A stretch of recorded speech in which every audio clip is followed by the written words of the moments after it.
And for more on China's role in all of this, I spoke to Scott Schober, a wireless technology expert. I asked him about the priority China attaches to innovation.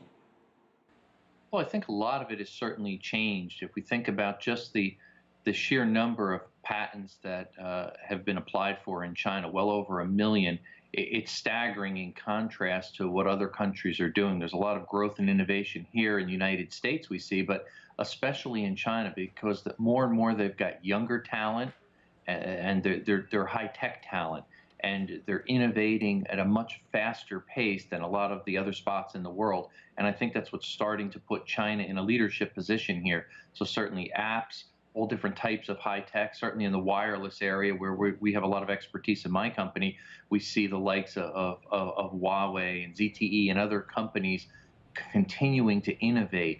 And that's really making a big difference, I think, in the Chinese market as they're investing in this science and technology IP, the intellectual property. They're becoming part of a global IP system, and that will continue to keep them in a leadership position.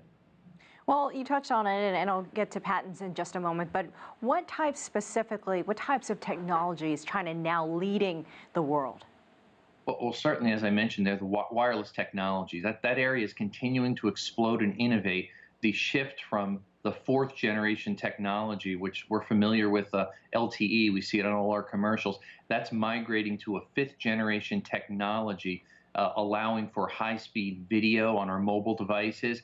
That area is booming, and China is at the forefront of that, where you could take your mobile device, your smartphone, or your tablet, and real-time tap of a button, watch a movie, high definition. That's really critical, and that ties very nicely with a lot of the app development and things that are really the future. That's what's so exciting. Scott, there have been problems in the past, though, between the West and China over patent rights. Where do things stand at the moment? Well, there's constantly a battle back and forth there, certainly, and China has done some advances there and taken legal means to pursue IP, and in a lot of different ways through imports, through foreign domestic investment, different licensing agreements, different joint ventures. But there is some concern, too, certainly from the United States standpoint, with IP theft.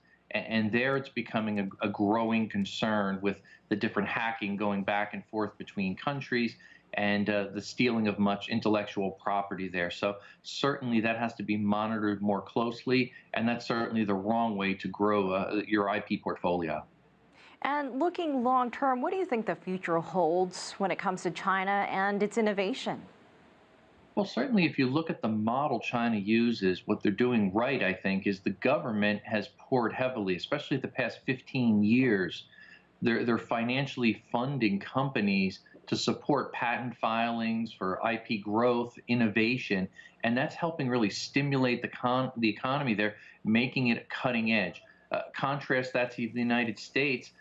2008, actually, government has cut back spending year over year toward innovation and growth when you just look at the sheer numbers. So that's what's, I think, putting China on the map ahead of the United States in many ways, because that constant flow of financial support from the government, it's going to drive it from startups, VCs, and certainly innovation. That's helping China.